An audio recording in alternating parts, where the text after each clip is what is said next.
ನಮಸ್ತೆ ವೀಕ್ಷಕ ಪ್ರಭುಗಳಿಗೆ. ಪ್ರತಿಧ್ವನಿಗೆ ಸ್ವಾಗತ. ಧ್ವನಿ ನನ್ನದು, ವಿಷಯ ನಿಮ್ಮದು. ವೀಕ್ಷಕ ಪ್ರಭುಗಳೇ, ಇವತ್ತು ನಾನು ನಿಮಗೆ ಇಬ್ಬರು ಸ್ನೇಹಿತರ ಕಥೆ ಹೇಳ್ತೀನಿ. ಅವರು ತಮ್ಮ 21ನೇ ವಯಸ್ಸಿನಲ್ಲಿ ಕೇವಲ 30,000 ಬಂಡವಾಳದಿಂದ ಸ್ಥಾಪಿಸಿದ ಉದ್ಯಮ ಇಂದು 1,225 ಕೋಟಿಗಿಂತಲೂ ಹೆಚ್ಚು ವ್ಯಾಲ್ಯೂಯೇಷನ್ ಅನ್ನು ಹೊಂದಿದೆ.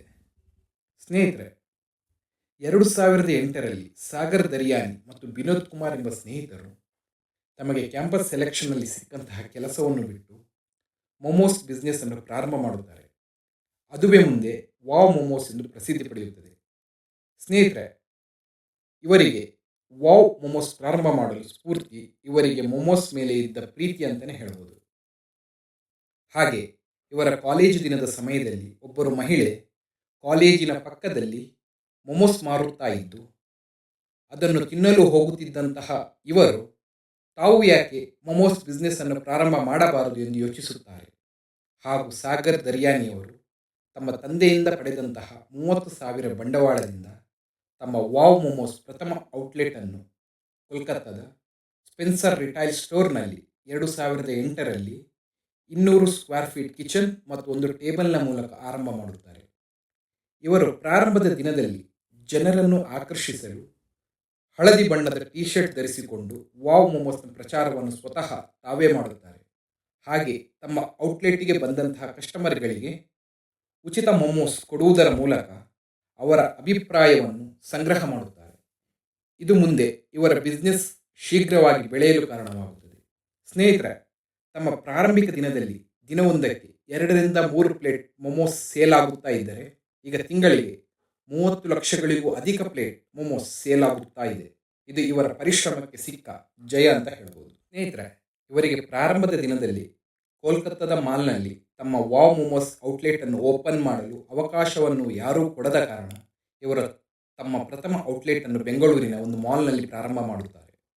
ಪ್ರಾರಂಭದ ದಿನದಲ್ಲಿ ಒಂದು ಪ್ಲೇಟ್ ಮೊಮೋಸ್ ಬೆಲೆ 40 ರೂಪಾಯಿ ಇದ್ದರೆ ಈಗ ಒಂದು ಪ್ಲೇಟ್ ಮೊಮೋಸ್ ಬೆಲೆ 150 ರೂಪಾಯಿಗಿಂತಲೂ ಹೆಚ್ಚಿದೆ. ಹಾಗೆಯೇ ಇವರು ವಾವ್ ಚೀನಾ, ವಾವ್ ಚಿಕನ್ ಎಂಬ ಬ್ರ್ಯಾಂಡನ್ನು ಪರಿಚಯಿಸಿದ್ದು ಇವರು ಸಿಸ್ಲರ್ ಮೊಮೋಸ್, ಮೋಬರ್ಗ್, ತಂದೂರಿ ಮೊಮೋಸ್, ಬೇಕ್ಡ್ ಮೊಮೋಸ್, ಚಾಕ್ಲೇಟ್ ಮೊಮೋಸ್ ಅನ್ನುವ ಹೊಸ ವಿಧವನ್ನು ಜನರಿಗೆ ಪರಿಚಯಿಸಿದ್ದಾರೆ. ಸಾಗರ್ ದರ್ಯಾನಿಯವರು ತಮ್ಮ brand expansion, marketing, retail operation ಬಗ್ಗೆ ಹೆಚ್ಚಿನ ಗಮನ ಹರಿಸಿದರೆ ವಿನೋದ್ ಕುಮಾರ್ ಅವರು ಉತ್ಪಾದನೆ ಮತ್ತು ಕ್ವಾಲಿಟಿಯ ಬಗ್ಗೆ ಹೆಚ್ಚಿನ ಗಮನ ಕೊಡುತ್ತಾರೆ. ಸ್ನೇಹಿತರೆ, ಈಗ ನಿಮಗೆ ಒಂದು ಪ್ರಶ್ನೆ ಕಾಡ್ತಾ ಇರಬಹುದು. ರೋಡ್ ಸೈಡಲ್ಲಿ 40ರಿಂದ 50 ರೂಪಾಯಿಗೆ ಸಿಗುವ ಮೊಮೋಸ್ ಅನ್ನು ಬಿಟ್ಟು ಜನರು 150 ರೂಪಾಯಿಗೆ ಸಿಗುವ ವಾವ್ ಮೊಮೋಸ್ ಅನ್ನು ಯಾಕೆ ತಿನ್ನುತ್ತಾರೆ? ಸ್ನೇಹಿತರೆ, ಇಲ್ಲೇ ಇವರ ಬಿಸ್ನೆಸ್ ಸೀಕ್ರೆಟ್ ಅಡಗಿದೆ. ಸಾಮಾನ್ಯವಾಗಿ ಇವರು ತಮ್ಮ ಔಟ್ಲೆಟ್ ಅನ್ನು ಹೆಚ್ಚಾಗಿ ಮಾಲ್ಗಳಲ್ಲಿ ಓಪನ್ ಮಾಡುತ್ತಾರೆ. ಅಲ್ಲಿ ಸಿಗುವ ಪಿಜ್ಜಾ, ಬರ್ಗರ್, ಇಲ್ಲ ಸ್ಟಾರ್ಬಕ್ಸ್ ಅವರ ಕಾಫಿ ಇರಬಹುದು, ಇಲ್ಲ KFC ಅವರ ಚಿಕನ್ ಇರಬಹುದು.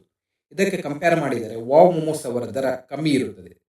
ಹಾಗೆ ಇವರು ರೋಡ್ ಸೈಡ್ ಮೊಮೋಸ್ಗೆ ಕಂಪೇರ್ ಮಾಡಿದರೆ ಶುಚಿತ್ವ ಹಾಗೂ ಪ್ಯಾಕೇಜ್ ಕಡೆಗೆ ಹೆಚ್ಚಿನ ಗಮನ ಕೊಡುತ್ತಾರೆ. ಒಂದು ಸರ್ವೆ ಪ್ರಕಾರ ಪ್ರಸ್ತುತ ಭಾರತದಲ್ಲಿ 80% ಜನರು ಶುಚಿತ್ವದ ಕಡೆಗೆ ಹೆಚ್ಚಿನ ಗಮನ ಕೊಡುತ್ತಿದ್ದಾರೆ.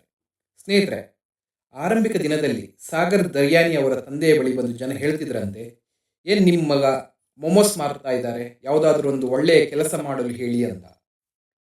ಸ್ನೇಹಿತರೆ, ಒಂದು ಸಣ್ಣ ಔಟ್ಲೆಟ್ನಿಂದ ಕಲ್ಕತ್ತಾದಲ್ಲಿ ಆರಂಭವಾದ ಇವರ ಬಿಸ್ನೆಸ್ ಇಂದು 35ಕ್ಕೂ ಹೆಚ್ಚಿನ ನಗರಗಳಲ್ಲಿ ತೆರೆದಿದ್ದು 6,000ಕ್ಕೂ ಹೆಚ್ಚು ಉದ್ಯೋಗಿಗಳನ್ನು ಹೊಂದಿದ್ದಾರೆ. ವೀಕ್ಷಕ ಪ್ರಭುಗಳೇ, ಇಷ್ಟಪಟ್ಟು ಕಷ್ಟಪಟ್ಟರೆ ಯಾವುದನ್ನು ಬೇಕಾದರೂ ಸಾಧಿಸಬಹುದು ಎನ್ನುವುದಕ್ಕೆ ಈ ಇಬ್ಬರು ಯುವಕರ ಜೀವನ ಕಥೆ ಸ್ಫೂರ್ತಿಯಾಗುತ್ತದೆ. ಮತ್ತೊಮ್ಮೆ ಪ್ರತಿಧ್ವನಿಯಲ್ಲಿ ಭೇಟಿಯಾಗೋಣ. ಅಲ್ಲಿಯವರೆಗೂ ಧನ್ಯವಾದ.